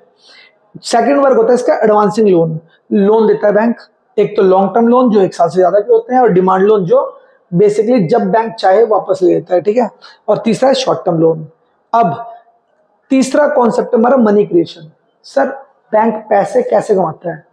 How a bank create credit, या मनी क्रिएशन या क्रेडिट क्रिएशन। ये बेटे 2 अजम्पशन पे डिपेंड है। पहला, सारी की सारी ट्रांजेक्शन हेल्ड थ्रू बैंक है, और सारे के सारे बैंक सिंगल यूनिट है। ये 2 अजम्पशन हमारी। The entire commercial bank system is 1 unit and all receipt and payment held through bank, ठीक है। इसके बाद हम इसके एग्जांपल लेते हैं। एग्जांपल यहाँ से है, देखो इसमें मैं कुछ चीजें अज्यूम किया है। इनिशियल डिपॉजिट है 1000, इसके बाद LR है 20% जो बैंकों को अपने पास रखनी है, और बाकी 80% वो लोन देगा। तो देखो ध्यान से देखना, सबसे पहले जो बैंक के पास आया, देखो यहाँ पे देखो, जो बैंक के पास आया 1000, इसे वो प्राइमरी डिपॉजिट बोलता है, जो सबसे पहले बैंक के पास आया, ठीक है। बैंक इसमें से 80% लोन देता है और 20% अपने पास रखता है। उसके बाद ये लोन घूम के दोबारा बैंक के पास आता है, जिसे सेकेंडरी डिपॉजिट बोलते हैं, और इसको फिर से बैंक उसका 20% रिजर्व रखता है और 80% लोन देता है। फिर ये पैसा घूम के दोबारा यहाँ आता है और इसी तरह से प्रोसेस चलती रहती है। इसी तरह से बैंक अपने क्रेडिट को क्रिएट करता है, जिसमें क्रेडिट क्रिएशन का एक फॉर्मूला भी है, primary deposit into money multiplier. Sir, what is the meaning of money multiplier? That is 1/LRR, legal reserve ratio. इसमें सबसे काम की बात है, एक रिलेशनशिप आता है पेपर में जो एमसीक्यू में आने के चांसेस बहुत ज्यादा है कि LRR का और क्रेडिट क्रिएशन का रिलेशनशिप क्या है। तो ध्यान से सुनना, जितना ज्यादा LRR होगा उतना कम क्रेडिट क्रिएशन होगा। तो इसके बीच में जो रिलेशनशिप है वो कैसा है? नेगेटिव।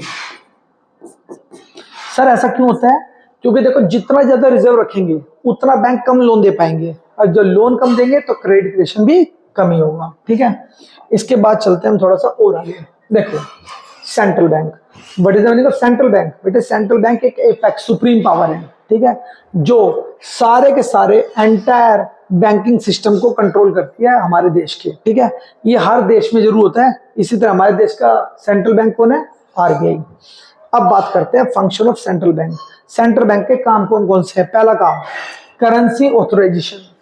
करेंसी को अथॉरिटी देता है। भैया, ये करेंसी है, किसी चीज को करेंसी कौन बताता है? हमें किसने बताया कि ये करेंसी है? हमें किसने बताया? हमें बताया बेसिकली सेंट्रल बैंक ने कि ये करेंसी है। Number 2, bank to the government. ये गवर्नमेंट का भी बैंक है। जब भी बैंक पब्लिक से गवर्नमेंट को पैसे चाहिए होते हैं तो इसी बैंक के थ्रू वो पैसा रेज करती है। Next, bankers to the bank. ये बैंकों का बैंक है, ठीक है ना, यानी कि पापा ऑफ ऑल बैंक्स। देखो कैसे, कस्टोडियन है कैश रिजर्व्स का, सारा का सारा कैश का रिजर्व इनके पास रहता है।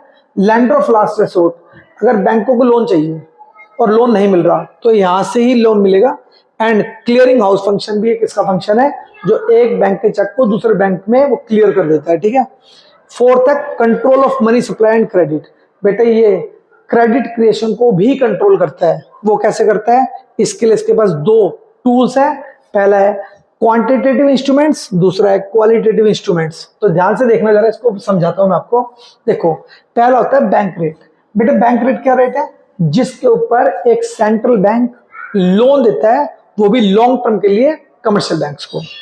रेपो रेट, ये भी सेंट्रल बैंक लोन देता है कमर्शियल बैंक को, बट शॉर्ट टर्म के लिए।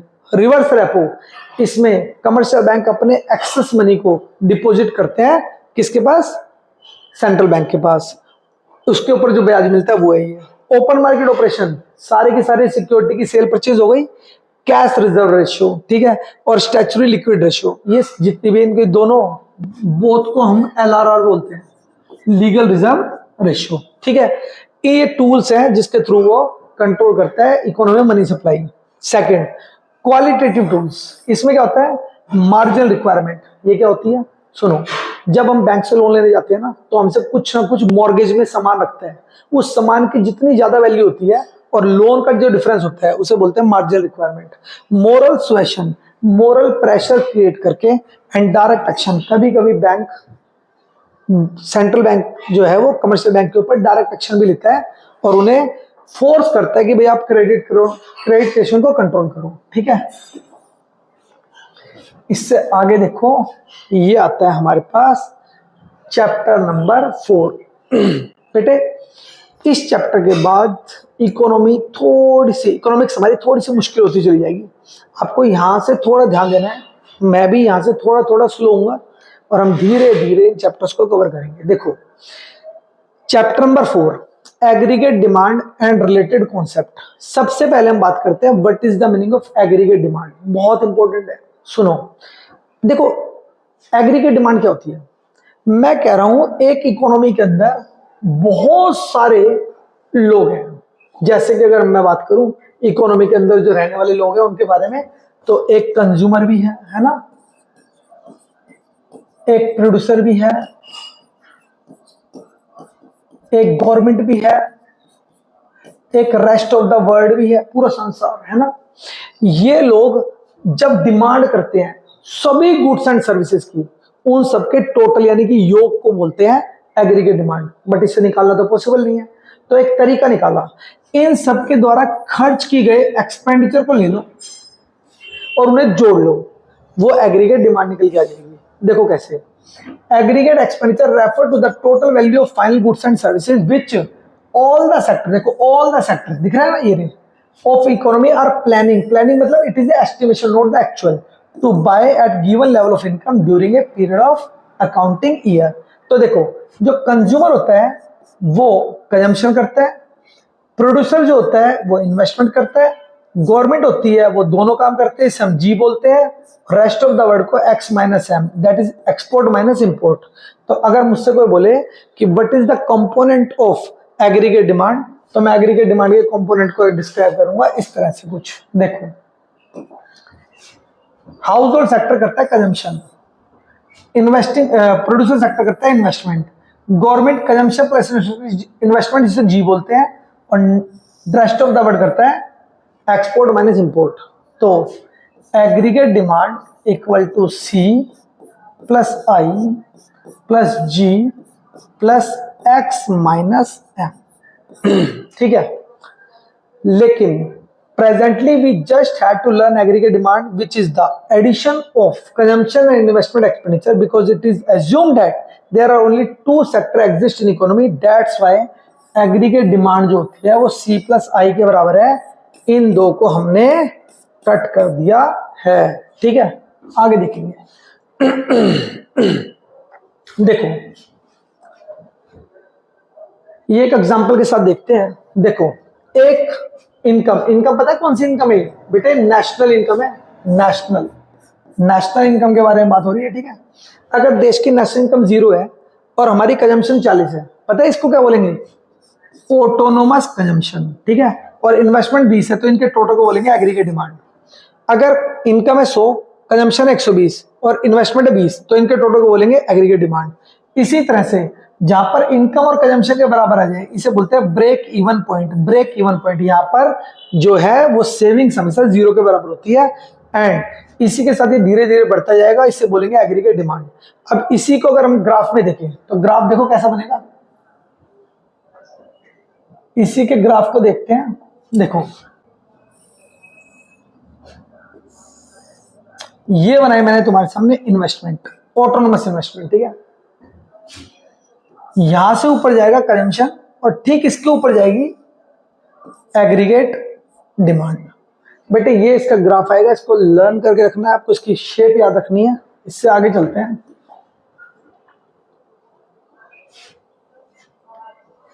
कॉन्सेप्ट नंबर 3 अब पढ़ेंगे हम एग्रीगेट सप्लाई। सर ये क्या होती है, जैसे डिमांड सारे सेक्टर करते हैं, सप्लाई सारे सेक्टर नहीं करते, सप्लाई करता है सिर्फ प्रोड्यूसर सेक्टर। तो देखो it refer to the money value of goods and services that all the producer are willing to supply in economy in the given period of time. Aggregate supply हमेशा याद रखना expected value होती है, इसे accent बोलते हैं। देखो actual value ex post और एक्सपेक्टेड वैल्यू एक्सेंट, याद रखना आपको, ठीक है। इसके बाद एग्रीगेट सप्लाई, देखो aggregate supply C plus I S के बराबर होती है, जिसको हम नेशनल इनकम के बराबर भी बोलते हैं। ये देखो मैंने तुम्हारे सामने एक न्यूमेरिकल सॉल्व कर रखा है, इसे ध्यान से देखना। देखो ये है ऑटोनोमस कंजम्पशन, ये है हमारे पास ब्रेक इवन पॉइंट, यहां पर सेविंग 0 के बराबर है, और जहां पे एग्रीगेट डिमांड एग्रीगेट सप्लाई के बराबर हो जाए इसे बोलते हैं इक्विलिब्रियम लेवल, इसे बोलते हैं इक्विलिब्रियम लेवल, ठीक है। आपको एक छोटे छोटे पॉइंट्स ध्यान रखने हैं, और यहीं पे हमने एग्रीगेट डिमांड और एग्रीगेट सप्लाई निकाल दी है। और याद रखना इनकम, नेशनल इनकम और एग्रीगेट डिमांड का जो ग्राफ है ये हमेशा 45 डिग्री का एंगल बनाता है। इसका कारण क्या है, क्योंकि दोनों की स्लोप इक्वल टू 1 होती है, ठीक है। आगे चलते हैं। Concept number 4 type of propensity to consume. अब देखो प्रोपोर्शनिटी कंज्यूम क्या है, सी अपॉन वाई, ये delta C upon delta Y. Sir definition बनाओ, बहुत सिंपल है। देखो एपीसी क्या होती है, it is a proportionate relationship between consumption and income, है ना।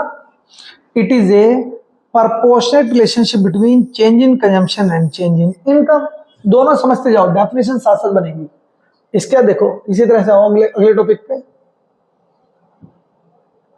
that is APS ये कैसे निकलेगी, एस अपॉन वाई, और MPS delta S upon delta Y. तो देखो इसकी भी डेफिनेशन वही है, it is a proportionate relationship between saving and income and it is a proportionate relationship between change in saving and change in income. बेटे इससे आगे चलते हैं थोड़ा सा और, that is concept number 6, investment function. बहुत इंपॉर्टेंट है, बहुत ही इंपॉर्टेंट। मैं देखो इसे छुपा रहा हूं थोड़ा ताकि मैं इसे पूरा एक साथ दिखा सकूं।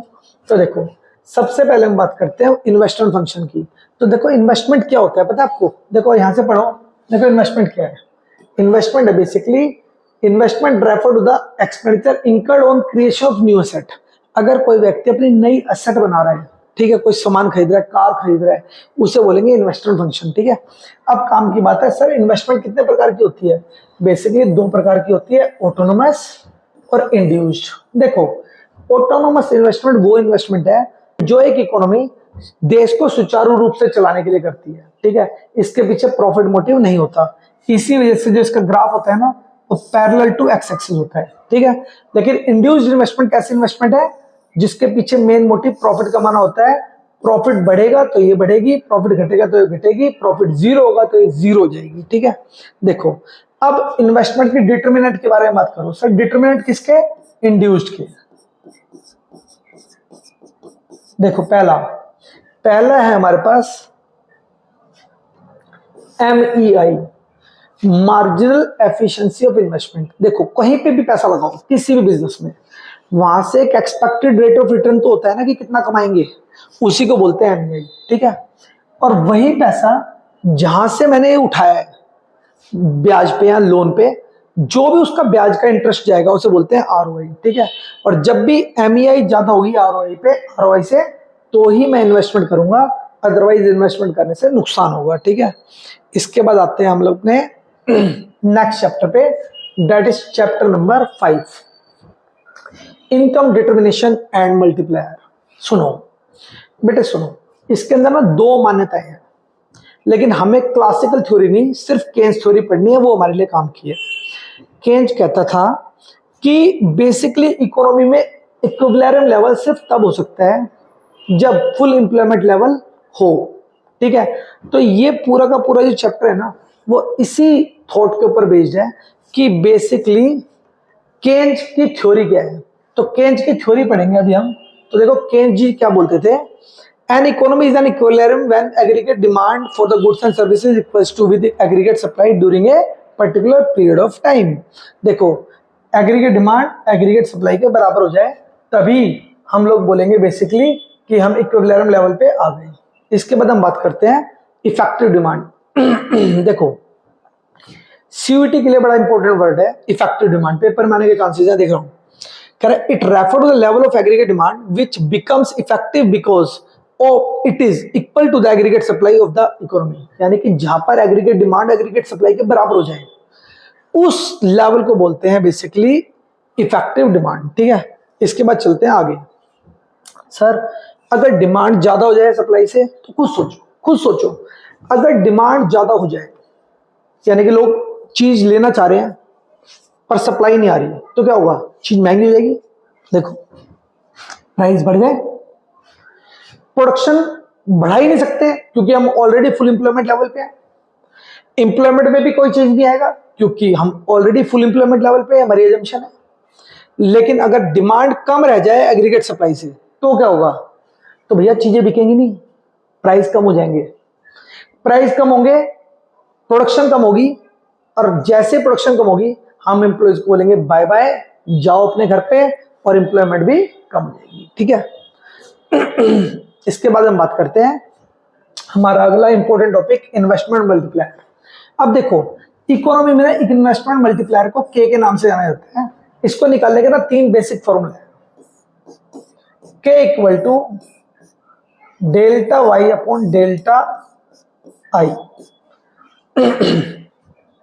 सेकेंड है K equal to 1/1 minus MPC, and third है के इक्वल टू 1/MPS। इनमें से कोई भी एक भी फॉर्मूला आपको पेपर में आ सकता है, आपको तीनों के तीनों बड़े ध्यान रखते हैं, ठीक है। इससे आगे चलते हैं।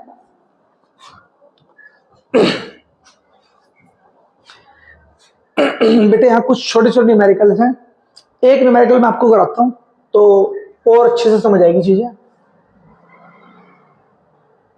देखो सबसे पहले देखो, ये एक सेविंग फंक्शन दे रखा मुझे, तो इस समय अगर चेंज कर लू कंजम्पशन फंक्शन में तो ये होगा c equal to 50 plus 0.5y, ठीक है।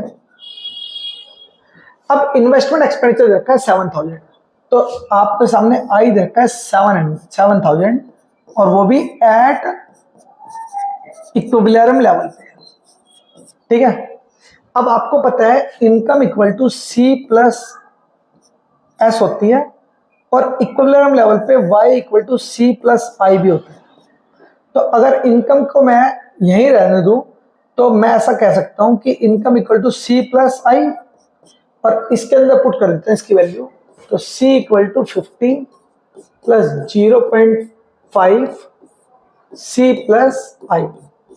अब यहाँ i की वैल्यू डालेंगे 50 प्लस 0.5 c प्लस आई, देखो कितना बेटे 7000। c equal to 50 plus 0.5 c plus 3500, तो c minus 0.5 c equal to 3550, तो 0.5 c equal to 3550, c equal to 3550 divide by 0.5 c, तो हमारे पास c की वैल्यू निकल के आएगी 3550 डिवाइड बाय 0.5, दैट इज 7100। अब देखो हमारे पास कंजम्पशन तो आ गई, अब हमें निकालना है इक्विलिब्रियम लेवल ऑफ इनकम, तो कोई दिक्कत नहीं है, इसी वैल्यू पे कंजम्पशन को पुट कर दो, c equal to 50 plus 0.5 y, c हमारे पास है 7100 इक्वल टू 50 प्लस 0.5 y। तो अगर मैं इसे यहां लेके जाऊंगा तो 7100 minus 50 divided by 0.5, that is y आ गया 14100। ये आ गई हमारे पास national income at equilibrium level. उम्मीद है आपको समझ आया होगा। एक एग्जांपल और भी है, ये आपको आपके पास घर पे जाके सॉल्व करना है, इसका स्क्रीनशॉट ले लेना आप लोग। इससे आगे चलते हैं। ये लीजिए, देखो जो अभी मैंने आपको न्यूमेरिकल कराया ना, ठीक उसका copy, c equal to 100 plus 0.75 y, and हमारे पास इन्वेस्टमेंट एक्सपेंडिचर देखा है 1000, तो इसे कन्वर्ट करने की भी जरूरत नहीं है, कंजम्पशन और इक्विलिब्रियम लेवल निकालना है, आप लोग खुद से इसे निकालना जरूर, ठीक है।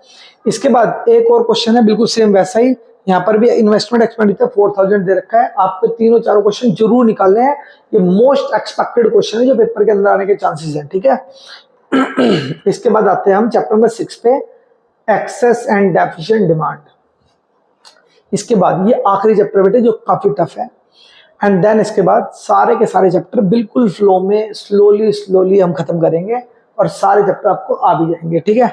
देखो concept number 1, excess demand. Sir what is the meaning of excess demand?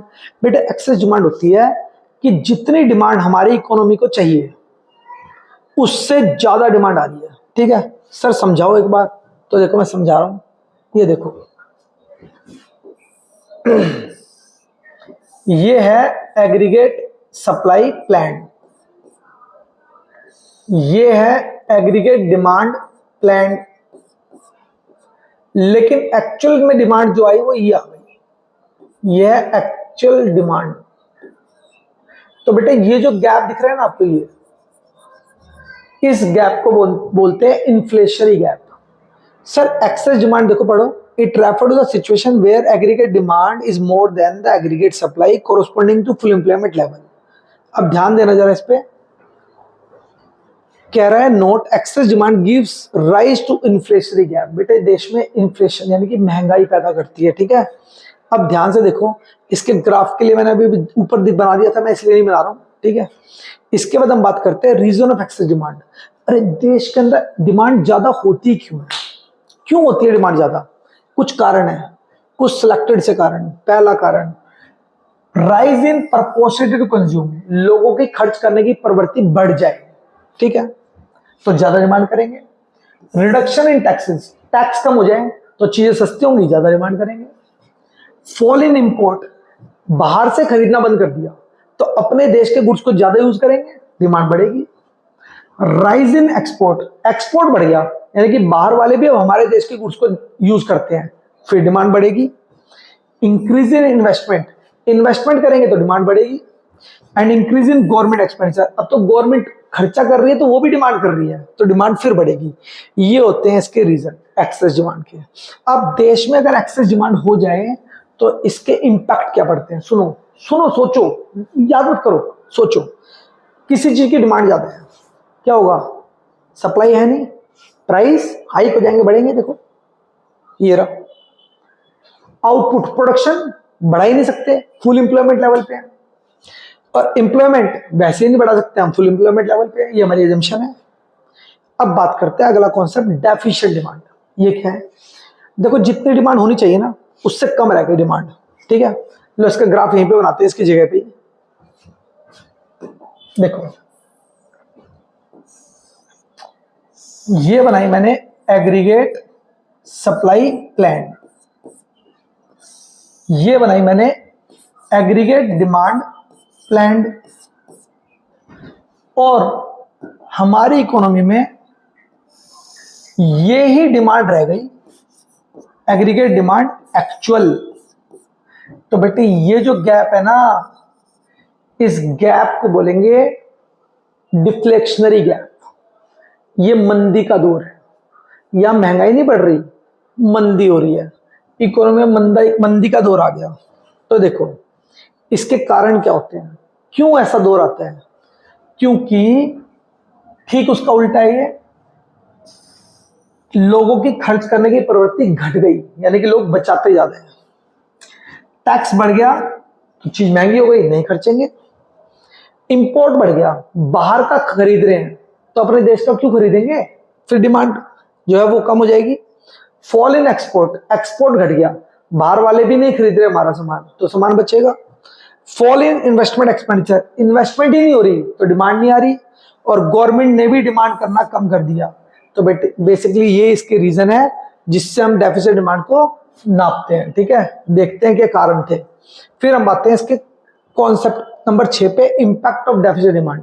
Deficit demand से क्या होगा? देखो अगर डिमांड ही ना आए बाजार में, मान लो मैं तुमसे कह रहा हूं मैंने कैलकुलेटर बनाया और मार्केट में इसकी डिमांड ही नहीं आ रही, क्या होगा? सामान बचा रह जाएगा। मैं प्रोडक्शन को कम कर दूंगा, प्रोडक्शन कम करूंगा तो अपने एम्प्लॉयज को भी निकाल दूंगा, एम्प्लॉयमेंट भी कम हो जाएगा, और प्राइस क्या होंगे? बेचना तो है ना, सस्ता करके बेचूंगा। तो देखो आउटपुट गिरेगा, एम्प्लॉयमेंट कम हो जाएगी, और जनरल प्राइस लेवल भी कम हो जाएगा, ठीक है। इसके बाद हम चलते हैं concept number 7। Sir excess demand और डेफिसिट डिमांड एक समस्याएं हैं, अब इनको ठीक करने के कुछ उपाय हैं? हाँ, इसको ठीक करने के बहुत सारे उपाय हैं। देखो सबसे पहले measures to control excess demand और डेफिसिट डिमांड। डेफिसिट डिमांड और एक्सेस डिमांड को कैसे ठीक करें, इसके लिए हमारी भारतीय सरकार ने 2 पॉलिसी चला रखी है, एक है फिस्कल पॉलिसी और एक है मॉनेटरी पॉलिसी, ठीक है। फिस्कल पॉलिसी सेंट्रल गवर्नमेंट चलाती है और monetary policy RBI, reserve bank of India चलाता है। तो देखो ये रही मॉनेटरी पॉलिसी, ये रही फिस्कल पॉलिसी। अब मॉनेटरी पॉलिसी के 2 टूल होते हैं, अभी भी पढ़ा था आपने पहले, क्वांटिटेटिव और क्वालिटेटिव, ये सब पढ़ेंगे।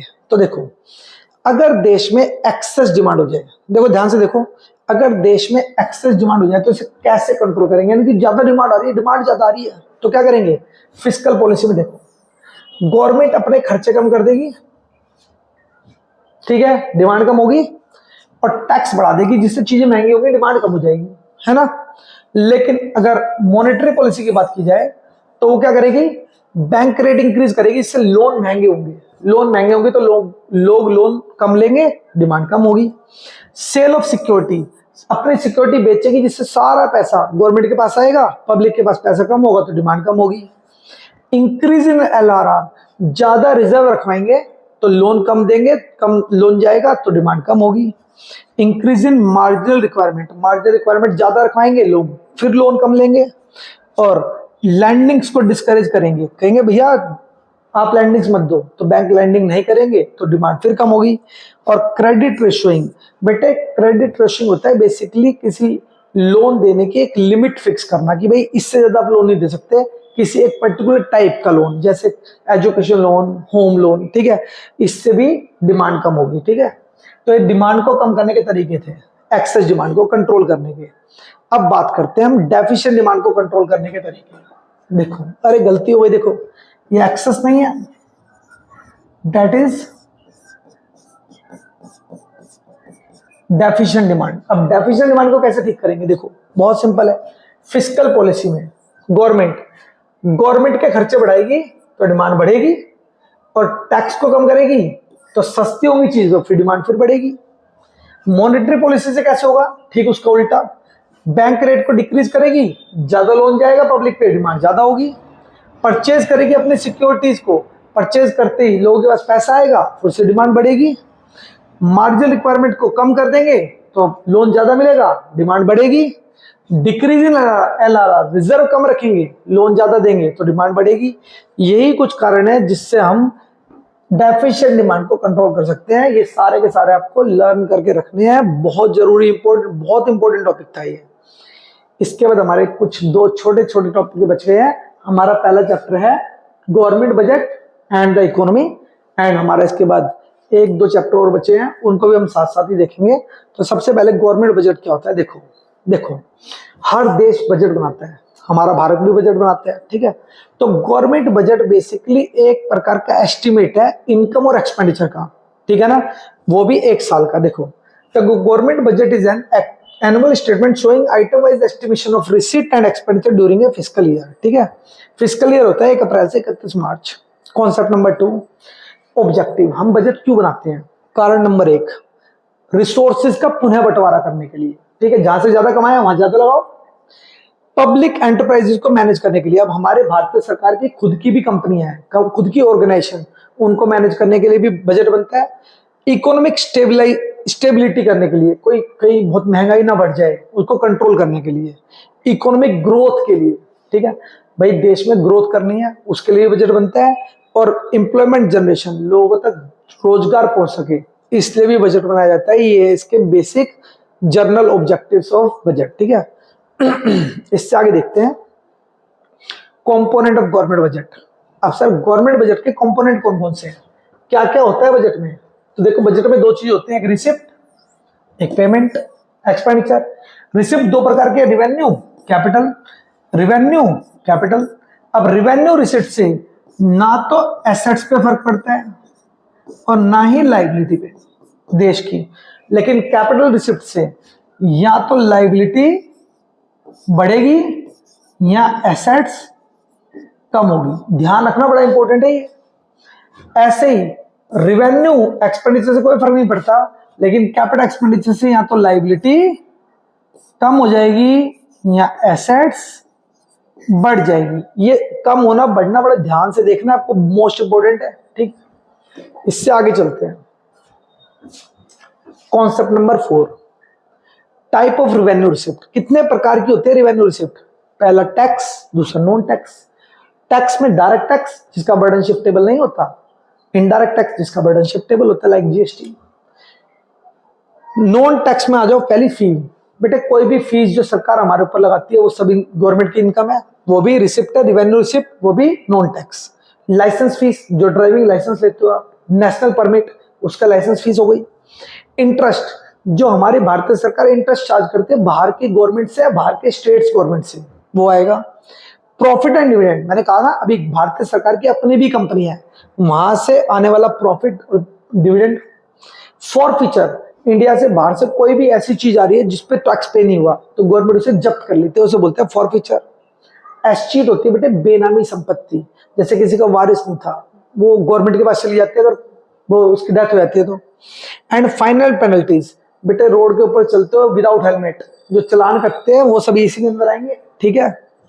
इसके बाद आते हैं हम कॉन्सेप्ट नंबर 5 पे, टाइप ऑफ कैपिटल रिसिप्ट। अब कैपिटल रिसिप्ट कितने प्रकार की है? पहला बोरिंग्स है ना, देखो खुद सोचो, देखो रिसिप्ट है ना, बोरिंग से लाइबिलिटी बढ़ेगी, रिकवरी ऑफ लोन से एसेट घटेगी, अदर रिसिप्ट डिसइन्वेस्टमेंट से एसेट घटेगी, स्मॉल सेविंग से लाइबिलिटी बढ़ेगी। देखो याद रखो, देखो कितना सिंपल है ना। इसके बाद हम बात करते हैं थोड़ा सा और आगे, बजट एक्सपेंडिचर। बेटे बजट के खर्चे दो प्रकार के होते हैं, एक रिवेन्यू एक कैपिटल। सर रिवेन्यू एक्सपेंडिचर कौन से हैं? बहुत सिंपल, अभी भी बताए थे, जिससे एसेट्स और लाइबिलिटी पे कोई फर्क नहीं पड़ता। लेकिन कैपिटल एक्सपेंडिचर से यहां तो एसेट बढ़ेगी, यहां लाइबिलिटी कम होगी। देखो इसको समझते हैं थोड़ा सा आगे चल के। देखो ये type of government budget. Budget कितने प्रकार का है? 3। बैलेंस बजट, जब दोनों बराबर हो जाए रिसिप्ट और पेमेंट। सरप्लस बजट, जब रिवेन्यू रिसिप्ट ज्यादा हो जाए, एस्टिमेशन एक्सपेंडिचर कम रह जाए। और डेफिसिट बजट में हमारे खर्चे ज्यादा हैं और रिसिप्ट कम है, ठीक है। अब measure of government budget. Government budget को कैसे नापते हैं? 3 टुकड़े हैं, रिवेन्यू डेफिसिट, फिस्कल डेफिसिट और प्राइमरी। तो रिवेन्यू डेफिसिट का फॉर्मूला ध्यान से देखो, revenue expenditure minus revenue receipt. Fiscal deficit होता है total expenditure minus total receipt excluding borrowing, यानी कि ऐसा भी कह सकते हैं fiscal deficit equals to borings.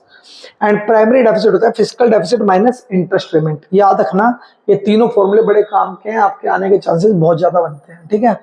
इसके बाद हमारा चैप्टर नंबर है 8, that is foreign exchange rate. बहुत बहुत आसान टॉपिक। सुनो, फॉरेन एक्सचेंज रेट क्या है? फॉरेन एक्सचेंज रेट है, it refer to the rate at which currency of one country is exchange with another. For example देखो, $1 equal to ₹80। बेटे it is the rate of dollar in term of rupees, समझ गए ना। €1 equal to ₹105। It is the rate of euro in term of rupees. इसे बोलते हैं foreign exchange rate. इससे आगे चलते हैं, concept number 2, type of foreign exchange rate. बेटे फॉरेन एक्सचेंज रेट कितने तरह का होता है? देखो, फिक्स एक्सचेंज रेट सिस्टम जिसे पैगिंग एक्सचेंज रेट सिस्टम भी बोलते हैं, फ्लेक्सिबल एक्सचेंज रेट सिस्टम जिसे फ्लोटिंग एक्सचेंज रेट सिस्टम भी बोलते हैं, and third is manage floating system जिसे डर्टी फ्लोटिंग भी बोलते हैं। हमारे भारत में यही लगता है, ठीक है। Concept number 3, fix exchange rate system. बेटे इसके अंदर फॉरेन एक्सचेंज के रेट को गवर्नमेंट डिसाइड करती है on the basis of any external standard like gold, silver, metal या अदर करेंसी, ठीक है। देखो, it refers to a system in which exchange rate of a currency is determined by the government. The basic purpose of adopting this system is to ensure stability in foreign trade and capital movements, ठीक है। अब devaluation और revaluation सुनो, अगर एक government अपनी currency की value को घटाती है as compare to foreign currency, तो उसे बोलते हैं डिवैल्यूएशन। यहां गवर्नमेंट खुद कर रही है ऐसा, और अगर बढ़ाती है तो उसे बोलते हैं रिवैल्यूएशन, ठीक है। अब आता है फ्लेक्सिबल एक्सचेंज रेट सिस्टम। बेटे कौन सा सिस्टम है? इसमें फॉरेन एक्सचेंज के रेट को गवर्नमेंट नहीं, मार्केट फोर्सेस तय करती है, that is demand and supply, ठीक है। जैसे देखो सर, हमें क्यों चाहिए, कहां से आ रही है हमारे पास फॉरेन एक्सचेंज की डिमांड? फॉरेन एक्सचेंज हमें क्यों चाहिए? पहला, इंपोर्ट करने के लिए, टूर करने के लिए, बाहर कोई एसेट खरीदने के लिए, बाहर कोई गिफ्ट देने के लिए, या फिर स्पेकुलेटिव एक्टिविटीज करने के लिए, प्रॉफिट कमाने के लिए, ठीक है। सप्लाई कहां से आती है? बाहर से। हमारे पास फॉरेन करेंसी कहां से आती है? एक्सपोर्ट से आती है, टूरिज्म से, गिफ्ट से, या स्पेकुलेटिव एक्टिविटीज से, ठीक है। ये वो सोर्सेज है जहां से हमारे यहाँ पे फॉरेन करेंसी आती है, सप्लाई, ठीक है। अब बात करते हैं concept number 5, foreign exchange market. ये कौन सी मार्केट है?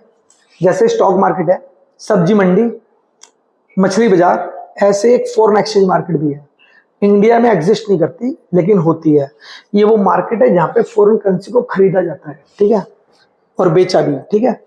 इसके फंक्शन, बेटे 3 फंक्शन है। ट्रांसफर फंक्शन, एक करेंसी को दूसरी करेंसी में कन्वर्ट करके ट्रांसफर करना। क्रेडिट फंक्शन, कुछ दिन के लिए एक प्रकार का लोन प्रोवाइड करना फॉरेन करेंसी में। और हेजिंग फंक्शन, बेटे फ्यूचर में किसी डेट पे फॉरेन करेंसी के प्राइस बढ़ने वाले हैं, आज उसको वो जो बढ़ेंगे उससे प्रोटेक्ट करने के लिए, दैट इज हेजिंग फंक्शन। ठीक है। इसके बाद इसके अंदर दो प्रकार की ट्रांजेक्शन होते हैं, एक स्पॉट मार्केट यानी कि अभी फॉरेन करेंसी दो दूसरी करेंसी ले लो, that is spot market on the spot. और फॉरवर्ड मार्केट जिसमें फॉरेन करेंसी के रेट को आज हम डिसाइड कर लेते हैं for a specific date, future की डेट के लिए। ठीक है। इसके बाद हम बात करते हैं हमारे आखिरी चैप्टर की, that is balance of payment. बहुत इजी, बहुत ही आसान टॉपिक। बेटे क्या होता है बैलेंस ऑफ पेमेंट? सुनो, हर कंट्री बाहर के देशों से डील करती है ना, यहाँ के लोग बहुत बाहर के देशों से डील करते हैं। तो जितनी भी लेन देन फॉरेन कंट्री के साथ हो रही है हमारी, उन सबको एक अकाउंट में रिकॉर्ड किया जाता है, उस अकाउंट को बोलते हैं बैलेंस ऑफ पेमेंट। देखो, it is an accounting statement that provide the systematic record of all the economic transaction between resident of a country with rest of the world. ठीक है। अब देखो ये रहा बैलेंस ऑफ पेमेंट में कौन कौन सी चीजें रिकॉर्ड होती हैं। बेटे चार चीजें रिकॉर्ड होती हैं, visible, invisible, unilateral and capital. तो देखो विजिबल, इनविजिबल, यूनिलेटरल और कैपिटल। और आपको ये भी बता देता हूं, देखो ये तीन जहां रिकॉर्ड होती है उसे बोलते हैं करंट अकाउंट, और जहां ये अकेली रिकॉर्ड होती है उसे बोलते हैं कैपिटल अकाउंट। ध्यान रखना, अब आगे जाके पढ़ाऊंगा इसमें। देखो ये आ गया हमारा concept number 3, structure of balance of payment. Balance of payment दिखता कैसे है बेटे? बैलेंस ऑफ पेमेंट की शक्ल कैसी होती है, देखने में कैसा होता है बेटे? ये टी शेप होता है, ये डेबिट साइड होता है, क्रेडिट। इस साइड फॉरेन करेंसी का इनफ्लो आता है, इस साइड फॉरेन करेंसी का आउटफ्लो आता है। देखो ये लिखा हुआ है, क्रेडिट साइड में हम लोग रिकॉर्ड करते हैं इनफ्लो, डेबिट साइड में हम रिकॉर्ड करते हैं आउटफ्लो। और इसके बेसिकली तीन फेस होते हैं। बैलेंस बीओपी, जब डेबिट इक्वल टू क्रेडिट हो जाए, सरप्लस बीओपी जब डेबिट छोटा हो जाए क्रेडिट से, एंड डेफिसिट बीओपी जब डेबिट बड़ा हो जाए क्रेडिट से। ये बात ध्यान रखनी है आपको, बहुत इंपॉर्टेंट है ये भी। इससे आगे चलते हैं हम थोड़ा सा, that is concept number 4, component of balance of payment. Balance of payment में क्या क्या चीजें आएंगी? करंट अकाउंट और कैपिटल अकाउंट। अभी भी समझाया था, करंट अकाउंट में विजिबल, इनविजिबल, यूनिलेटरल चीजें आती हैं, कैपिटल अकाउंट में सिर्फ कैपिटल नेचर की ट्रांजेक्शन आती हैं। ठीक है। इसके बाद हम आते हैं transaction number autonomous, concept number 5, autonomous transaction और अकोमोडेटिंग ट्रांजेक्शन। ध्यान से देखना, सुनो। जैसे मान लो बेटे एक साल है, इस पूरे साल हमने ट्रांजेक्शन्स की, लेना देना किया विद ए प्रॉफिट मोटिव, तो इसे बोलेंगे ऑटोनोमस ट्रांजेक्शन। फिर उसके बाद हमने बैलेंस ऑफ पेमेंट बनाया और वो बैलेंस ऑफ पेमेंट मिसमैच हो गया, ये डेबिट और क्रेडिट दोनों एक दूसरे के बराबर नहीं आई, तो इनको बैलेंस करने के लिए जो ट्रांजेक्शन की जाती है उन्हें बोलते हैं अकोमोडेटिंग ट्रांजेक्शन। अब पढ़ते हैं, देखो, it refer to those interest transaction which are take place due to some economic motive, है ना। और it refer to those transaction which is undertaken in order to maintain balance in BOP debit equal to credit. ठीक है। ये था हमारा इसका topic, जो हमारा आखिरी टॉपिक था।